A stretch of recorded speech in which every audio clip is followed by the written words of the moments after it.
Так, после смены главного тормозного цилиндра у нас начал скрипеть вакуум.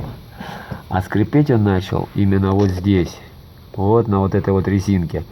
Просто-напросто взяли, придавили тормоз, когда был снятый вакуум.